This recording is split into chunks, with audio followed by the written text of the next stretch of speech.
રોજ સવારે અને સાંજે સાંભળો દેવી કવચનો પાઠ. દેવી કવચનો પાઠ સાંભળતા પહેલાં કોમેન્ટમાં તમારી કુળદેવીનું નામ જરૂરથી લખવું અને વિડીયોના અંત સુધી જોડાયેલા રહેવું અને સંપૂર્ણ દેવી કવચનો પાઠ સાંભળવો. ઓમ ચંડિકા દેવીને નમસ્કાર. માર્કંડેયજીએ કહ્યું, હે પિતામહ, જે આ સંસારમાં પરમ ગોપનીય અને મનુષ્યનું બધી રીતે રક્ષણ કરનારું છે અને જેને તમે અત્યાર સુધી બીજા કોઈ સામે પ્રગટ ન કર્યું હોય એવું કોઈ સાધન મને કહી બતાવો. બ્રહ્માજી બોલ્યા, એવું સાધન તો એકમાત્ર દેવીનું કવચ જ છે, જે ગોપનીય કરતાં પણ પરમ ગોપનીય, પવિત્ર તથા બધા પ્રાણીઓ ઉપર ઉપકાર કરનારું છે. હે મહામુનિ, તે તમે ધ્યાનથી સાંભળો. દેવીની 9 મૂર્તિઓ છે. તેમને નવદુર્ગા કહે છે. તેમના અલગ અલગ નામો છે. પહેલું નામ છે શૈલપુત્રી, બીજું નામ બ્રહ્મચારિણી, ત્રીજું નામ ચંદ્રઘંટા, ચોથી મૂર્તિને કુષ્માંડા કહે છે, પાંચમી દુર્ગાનું નામ સ્કંદ માતા છે, છઠ્ઠી દુર્ગાનું નામ કાત્યાયની છે, સાતમું સ્વરૂપ કાલરાત્રિ, આઠમું સ્વરૂપ મહાગૌરી અને નવમી દુર્ગા એટલે સિદ્ધિદાત્રી. આ બધા નામ વેદ ભગવાન દ્વારા કહેવાયા છે. જ્યારે કોઈ મનુષ્ય અગ્નિથી સળગી રહ્યો હોય, યુદ્ધભૂમિમાં શત્રુઓથી ઘેરાઈ ગયો હોય, કોઈ સંકટમાં ફસાઈ ગયો હોય તથા કોઈ ભયથી ડરી ગયો હોય અને જો મા દુર્ગાનું શરણ લીધું હોય, તેનું ક્યારેય કોઈ અમંગળ થતું નથી. યુદ્ધના સમયે મુશ્કેલી હોવા છતાં પણ તેને કોઈ વિપત્તિ ઉદ્ભવતી નથી. તેને શોક, દુઃખ અને ભય પ્રાપ્ત થતા નથી. જેમણે દેવીનું ભક્તિપૂર્વક સ્મરણ કર્યું છે તેમનો અભ્યુદય નક્કી છે. હે દેવી, જેઓ તમારું ચિંતન કરે છે તેમનું તમે ચોક્કસ કલ્યાણ કરો છો, તેમનું તમે ચોક્કસ રક્ષણ કરો છો. ચામુંડા દેવી પ્રેત ઉપર આરૂઢ થયેલા હોય છે અને વારાહી દેવી પાડા પર સવારી કરે છે. ઐન્દ્રી દેવીનું વાહન ઐરાવત હાથી છે. વૈષ્ણવી દેવી ગરુડ પર આવે છે અને માહેશ્વરી દેવી આખલા પર આરૂઢ થયેલા છે. કૌમારી દેવીનું વાહન મોર છે. વિષ્ણુપ્રિય લક્ષ્મી કમળ પર વિરાજમાન છે અને તેમના હાથમાં લાલ કમળ છે. આખલા પર આરૂઢ થયેલ દેવી ઈશ્વરીએ શ્વેત વસ્ત્ર ધારણ કરી રાખ્યા છે. બ્રાહ્મી દેવી હંસ પર બેઠેલા છે અને બધા જ આભૂષણો ધારણ કર્યા છે. આ બધી દેવીઓ માતાઓ યોગ શક્તિઓથી સંપન્ન છે, જેઓ અનેકવિધ આભૂષણો પહેરવાથી શોભે છે. તેમણે અનેક રત્નો ધારણ કર્યા છે, ક્રોધથી ભરેલી છે અને ભક્તોનું રક્ષણ કરવા રથમાં બેઠેલી છે. આ દેવીઓના હાથમાં શંખ, ચક્ર, ગદા, શક્તિ, હળ, મુસળ, ખેટક, તોમર, કુહાડું, દોરડી, કુંત, ત્રિશૂળ અને ઉત્તમ પ્રકારના ધનુષ્ય ધારણ કરેલા છે. દૈત્યોના શરીરનો નાશ કરવો અને ભક્તોને અભયદાન આપવું, દેવતાઓનું હિત કરવું એ તેમના શસ્ત્ર ધારણનો ઉદ્દેશ છે. મહારૌદ્ર રૂપ, અત્યંત ઘોર પરાક્રમી, મહાબલી અને મહા ઉત્સાહયુક્ત હે દેવી, તમે મહાન ભયનો નાશ કરનારા છો. તમને મારા નમસ્કાર છે. તમારી સામે જોવું પણ મુશ્કેલ છે. શત્રુઓનો ભય વધારનારા હે જગદંબિકા દેવી, મારું રક્ષણ કરો. પૂર્વ દિશામાં ઐન્દ્રી શક્તિ મારું રક્ષણ કરે, અગ્નિખૂણામાં અગ્નિશક્તિ, દક્ષિણ દિશામાં વારાહી તથા નૈઋત્ય ખૂણામાં ખગધારિણી મારું રક્ષણ કરે. પશ્ચિમ દિશામાં વારુણી અને વાયવ્ય ખૂણામાં હરણ પર સવારી કરનારા દેવી મારું રક્ષણ કરે. ઉત્તર દિશામાં કુમારી અને ઈશાન ખૂણામાં શૂલધારિણી દેવી મારું રક્ષણ કરે. હે બ્રહ્માણી, તમે ઉપરની બાજુએ મારું રક્ષણ કરો. હે વૈષ્ણવી દેવી, તમે નીચેની બાજુએ મારું રક્ષણ કરો. આ જ પ્રમાણે સબજેનું વાહન છે તે ચામુંડા દેવી 10 દિશાઓમાં મારું રક્ષણ કરે. જયા દેવી આગળની બાજુએ અને વિજયા દેવી પાછળની બાજુએ રક્ષણ કરે. ડાબા ભાગે અજિતા દેવી, જમણા ભાગે અપરાજિતા દેવી મારું રક્ષણ કરે. ઉદ્યોતિની દેવી શિખાનું રક્ષણ કરે અને ઉમા દેવી મારા મસ્તક પર વિરાજિત થઈને મારું રક્ષણ કરે. માલાધરી દેવી મારા કપાળનું અને યશસ્વીની દેવી મારી ભમરોનું રક્ષણ કરે. ત્રિનેત્રા દેવી ભમરોના મધ્ય ભાગનું અને યમઘંટા દેવી નાસિકાઓનું રક્ષણ કરે. શંખીની દેવી બંને આંખોના મધ્ય ભાગનું રક્ષણ કરે અને દ્વારવાસીની દેવી કાનોનું રક્ષણ કરે.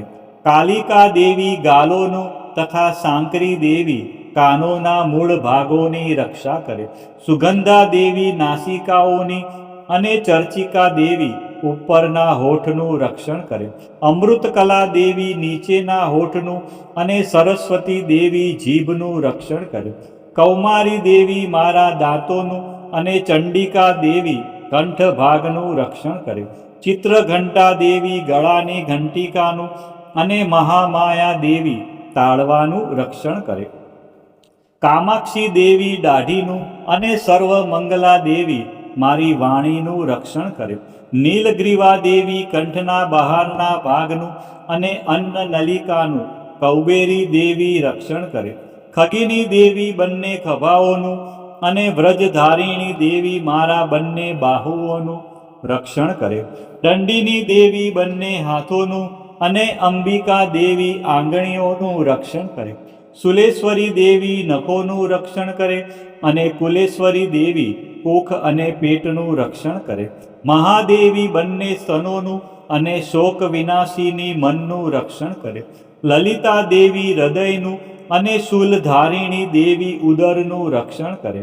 કામિની દેવી નાભીનું અને ગુહેશ્વરી દેવી ગુહ ભાગનું રક્ષણ કરે. પૂતના દેવી અને કામિકા દેવી લિંગનું અને પાડાને વાહન બનાવનાર દેવી ગુદાનું રક્ષણ કરે. ભગવતી દેવી કટી પ્રદેશનું અને ઘૂંટણોની રક્ષા વિંધ્યવાસીની દેવી કરે. સર્વ કામનાઓ પૂરી કરનારા દેવી જંઘાઓનું રક્ષણ કરે. નારસિંહ દેવી પિંડીઓનું રક્ષણ કરે. તૈજસી દેવી બંને પગોના પૃષ્ઠ ભાગનું રક્ષણ કરે. શ્રીદેવી પગોની આંગળીઓનું અને તલવાસીની દેવી પગના તળિયાનું રક્ષણ કરે. પોતાની વિકરાળ દાઢોથી ભયંકર દેખાતા કરાલી દેવી નખોનું અને ઉદ્ધવકેશીની દેવી વાળનું રક્ષણ કરે. કૌબેરી દેવી રૂવાંટીના છિદ્રોનું અને વાઘેશ્વરી દેવી ત્વચાનું રક્ષણ કરે. પાર્વતી દેવી રક્ત મજા વસા માંસ હાડકા અને મેદનું રક્ષણ કરે. કાલરાત્રિ દેવી આંતરડાઓનું અને મુકુટેશ્વરી દેવી પિત્તનું રક્ષણ કરે. પદ્માવતી દેવી કમળ કોષોના મૂળ આધારનું અને ચૂડામણી દેવી કફનું રક્ષણ કરે. જ્વાળામુખી દેવી નખોના તેજનું અને અભેગા દેવી સમસ્ત સાંધાઓનું રક્ષણ કરે. હે બ્રહ્માણી, તમે મારા વીર્યનું રક્ષણ કરો. હે છત્રેશ્વરી દેવી, મારી છાયાનું રક્ષણ કરો. હે ધર્મધારિણી દેવી, મારા અહંકાર, મન અને બુદ્ધિનું રક્ષણ કરો. હે વ્રજ ધારણ કરનારા દેવી, મારા પ્રાણ, અપાન, વ્યાન, ઉદાન અને સમાનનું રક્ષણ કરો. કલ્યાણથી શોભતા હે દેવી, મારા પ્રાણનું રક્ષણ કરો. યોગીની દેવી રસ, રૂપ, ગંધ, શબ્દ અને સ્પર્શનું અને હે નારાયણી દેવી, તમે મારા સત્વ, રજ અને તમો ગુણનું રક્ષણ કરો. વારાહી દેવી આયુષ્યનું રક્ષણ કરે. વૈષ્ણવી દેવી ધર્મનું રક્ષણ કરે તથા ચક્ર ધારણ કરનારા દેવી યશ અને કીર્તિ, લક્ષ્મી અને ધનનું તેમજ વિદ્યાનું રક્ષણ કરે. હે ઇન્દ્રાણી, તમે ગોત્રનું રક્ષણ કરો. હે ભૈરવી, તમે મારી પત્નીનું રક્ષણ કરો. હે ચંડિકા દેવી, તમે મારા પશુઓનું રક્ષણ કરો. હે મહાલક્ષ્મી દેવી, તમે મારા પુત્રોનું રક્ષણ કરો. હે સુપતા દેવી, તમે મારા માર્ગનું રક્ષણ કરો. અને હે ક્ષેમકરી દેવી, તમે મારા પથનું રક્ષણ કરો. હે મહાલક્ષ્મી દેવી, રાજદ્વારી કાર્યોમાં મારું રક્ષણ કરો. તથા સર્વ બાજુએ રહેલા વિજયા દેવી, ચારે બાજુ રહીને મારું રક્ષણ કરો. હે દેવી, જે સ્થાન દેવી કવચમાં કહેવાયું નથી અને તેથી રક્ષણ વિનાનું છે, તે બધા સ્થાનો તમારા વડે સુરક્ષિત થાય, કારણ કે તમે વિજયશાલિની અને પાપનાશીની છો. મનુષ્ય પોતાના શરીરનું ભલું ઈચ્છતો હોય તો તેણે દેવી કવચનો પાઠ કર્યા વિના એક ડગલું પણ ભરવું નહીં. દેવી કવચનો પાઠ કરીને જ યાત્રા કરવી. દેવી કવચના પાઠથી બધી બાજુથી સુરક્ષિત થયેલો મનુષ્ય જ્યાં જ્યાં જાય છે ત્યાં ત્યાં તેને ધન લાભ થાય છે તથા સઘળી કામનાઓ પર વિજય પ્રાપ્ત થાય છે. તે જે અભિષ્ટ વસ્તુનું ચિંતન કરે છે તેને તે અચૂકપણે પ્રાપ્ત કરી લે છે. તે મનુષ્ય આ પૃથ્વી ઉપર અતુલ ઐશ્વર્યને પામે છે. દેવી કવચથી રક્ષાયેલો મનુષ્ય નિર્ભય થઈ જાય છે. યુદ્ધમાં તેમનો પરાજય થતો નથી તથા તે ત્રણેય લોકમાં પૂજનીય બને છે. આ દેવી કવચ દેવતાઓને પણ દુર્લભ છે. જે આ દેવી કવચનો દરરોજ 3 સમયે શ્રદ્ધાપૂર્વક પાઠ કરે છે તેની દૈવી કલા પ્રાપ્ત થાય છે તથા તે ત્રણેય લોકમાં પરાજિત થતો નથી. એટલું જ નહીં, તે અપમૃત્યુથી રહિત થઈને 100 કરતાં પણ વધુ વર્ષ જીવે છે. દેવી કવચ ધારણ કરનારા મનુષ્યની રાજા તરફથી સન્માન અને વૃદ્ધિ થાય છે. આ દેવી કવચ મનુષ્યના તેજની વૃદ્ધિ કરનારું અને ઉત્તમ છે. આ દેવી કવચનો પાઠ કરનારો મનુષ્ય પોતાની કીર્તિથી શોભા પામીને પૃથ્વી ઉપર પોતાના સુયશ સાથે સાથે વૃદ્ધિ પામે છે. જે પહેલા દેવી કવચ કરીને સપ્તસતી ચંડી પાઠ કરે છે તેની જ્યાં સુધી વન પર્વત હોય ત્યાં સુધી તે આનંદથી યુક્ત આ પૃથ્વી ઉપર રહે છે. તેના પુત્રો પૌત્રો સંતાન પરંપરા બનેલી રહે છે. પછી દેહાંત થતાં તે મનુષ્ય મહામાયાની કૃપાથી નિત્ય પરમપદને પામે છે. જે દેવતાઓને પણ દુર્લભ છે. તે સુંદર દિવ્ય રૂપ ધારણ કરે છે અને કલ્યાણ શિવની સાથે આનંદનો ભાગી બને છે. પ્રિય ભક્તજનો, મા ભગવતીની આરાધનામાં દેવી કવચનું વિશેષ મહત્વ છે. દેવી કવચ એટલે રક્ષણ કરનારું કવચ. આ પાઠ દ્વારા મા દુર્ગાના વિવિધ સ્વરૂપો આપણા શરીરના દરેક અંગ અને જીવનના દરેક ડગલાનું રક્ષણ કરે છે. ઋષિ માર્કંડેયજી દ્વારા વર્ણવેલ આ દેવી કવચનો જો નિત્ય પાઠ કરવામાં આવે તો મનુષ્ય નિર્ભય બને છે અને તેના જીવનમાં સુખ શાંતિનો ઉદય થાય છે. આજના આ વિડીયોમાં તમે સંપૂર્ણ દેવી કવચનો પાઠ સાંભળ્યો. વિડીયોના અંત સુધી તમે જોડાયેલા રહ્યા અને મા અંબાના આ પરમ કલ્યાણકારી સ્ત્રોતનો તમે લાભ લીધો.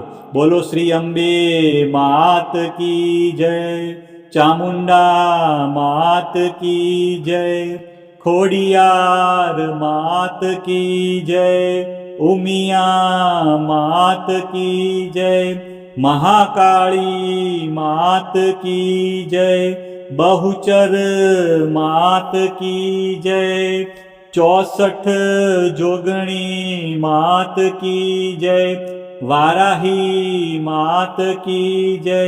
આ જ પ્રમાણે રોજ સવારે અને સાંજે સંધ્યા ટાઈમે દેવી કવચનો પાઠ અવશ્ય સાંભળવો.